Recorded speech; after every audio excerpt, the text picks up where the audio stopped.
almost like a victory lap for you here at LSU? Nah, it wasn't a victory lap. You know, at the end of the day, for me, it's still more work to be done. You know, I haven't got drafted yet, and I'm still trying to solidify myself. So by me doing those drills, that just shows my competitive nature, shows my hard work. And, you know, I tell everybody every time, like, I'm not trying to do what nobody else did. I'm trying to create a lane for myself.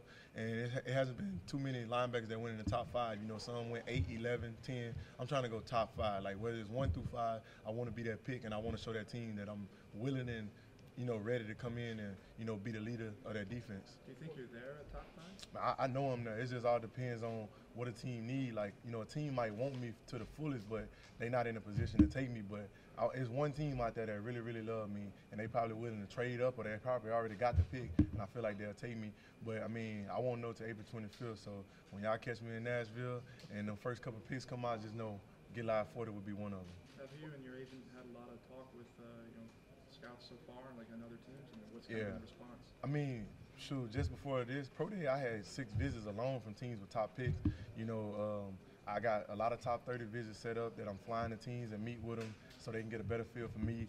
And my agent, man, I told him I don't want you to tell me nothing, because at the end of the day, a team can tell us something and something can happen different on draft night. So I want to go in with no expectations, but expecting for the best. And I'm just praying to God that the best happen. And, you know, I put it all in his hands because I feel like I control what I can control. Devin, what are you telling teams in interviews just about what you bring to the table, just bottom line?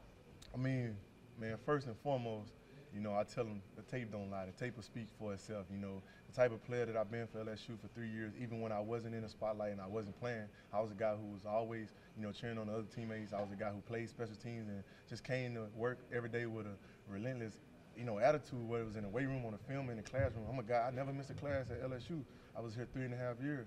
And, you know, I really am proud of that. I'm proud of that. You know, I was a guy who had over 3.0 every semester. You know, I got four classes and I graduated. So, I mean, my work speaks for itself. And then just coming in, man, you're going to get a humble guy, a guy that just won a Super Bowl now. I mean, I always wanted a state championship, didn't get it. I came here, I wanted the college football and the SEC championship, didn't get it. So now I got many, many years to try for a Super Bowl. And I know every team, that's the end goal. Like, don't nobody just want to get a top player and go lose in the first round of playoffs. Everybody wants a Super Bowl, and I want the same thing, so they know they're going to get a guy that's on the same page as them. What have teams said to you about the idea of drafting inside linebacker top 5? They say, man, you know, I mean, it just depends on who the player is. Like, if you're worth it, you're going to get picked there. And then there's also coming, is it a need right there with them teams that got them spots? And, like, a person know, like, Devin not going to be on the board too long, and we're not going to find another Devin in 10 years from now. Like, he's rare. God took his time when he made him, and I'm really appreciative of that, because you don't find too many linebackers running 4.42 at 240 pounds, jumping 40-inch vertical. Like, everything that I do, I feel like, you know, I'm the only person that can do that. And, you know, everybody different in their own ways and everybody's similar, but I feel like I'm different all the way around the board, you know, from my character to my play on the field to the type of human being that I am. And, you know, teams know that, like, we got to jump on this guy if we really want him. And, you know, because if not, then you got to wait 5 years until free agency to pick me up. But then the price is going to go up. I'm going to be looking for $100 million then. Devin, is it crazy to think 3 years ago you were running the ball? Yeah. Now you're a Butkus Award winner? I mean, it's crazy, but at the end of the day, I put a lot of work in for it. So when I made the full commitment to play linebacker, I knew I could achieve every goal that I put. But I never really had a goal. Like, when I came to do media, I never told nobody I wanted to win the Butkus. I wanted to be first team All-American at SEC. I always told everybody I want LSU on top. I want to win an SEC championship. I want to win a college playoffs. And I feel like we was on our way there. And the stuff that I got was just a byproduct of heading to that stepping stone. That's just like Grant Delpit next year.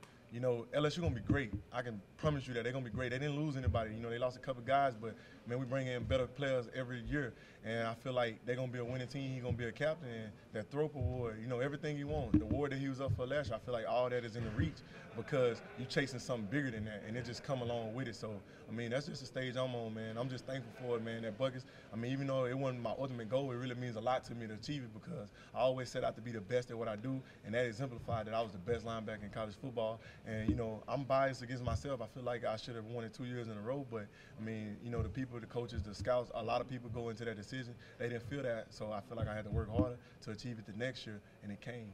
Devin, I don't know if you've talked to the defensive coordinators, but what do you think the biggest challenge is or the next step is for you mentally in the NFL, the next progression? Well, my biggest challenge from talking to coaches, head coaches, general managers, defensive coordinators, linebacker coach, they say, you know, when you came in as a freshman at LSU, you looked up to those older guys.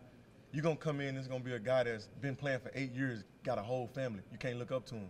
you got to lead them. You the middle linebacker. So I got to take that mentality like, man, I'm coming in here to take your job. I'm coming here to lead your defense, to lead your team, to be a leader off the rip because I'm a linebacker. Like, that's just the expectation that we put on ourselves by playing the position.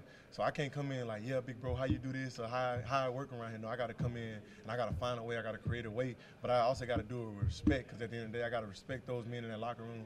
You know, they paid the way for me. They've been in there longer than I have.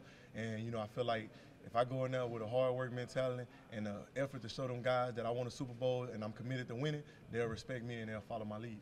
You got pretty emotional at the combine after the 40. I guess just what was going through your mind at that moment? I mean, the whole time I ran, you know, I was training at Exos up in Texas with Coach Brent Callaway. You know, he's the best to do it. That's why I trained with him. And the whole time I was up there, I was a high 4.4 guy, like 4.45, 4.46. Like, I knew I was going to run fast. And then, you know, he was like, Devin, you know, you can go for a 3. You can go a high 4.3, and I was like, man, I don't know. I know I'm a 4.4 guy all day. So I got to believing in that 4.3, and when I ran, like, you know, I came out, I felt like everything went well. You know, when I got to the end of the run, I clapped my hands again. I was like, that's the one.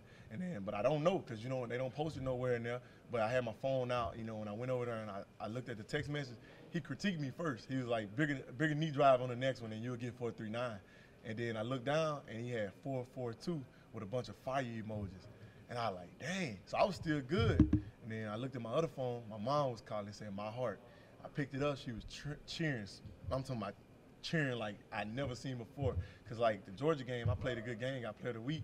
She was critiquing me. Like, you missed 3 tackles. I watched them. Like, you got to come on 40.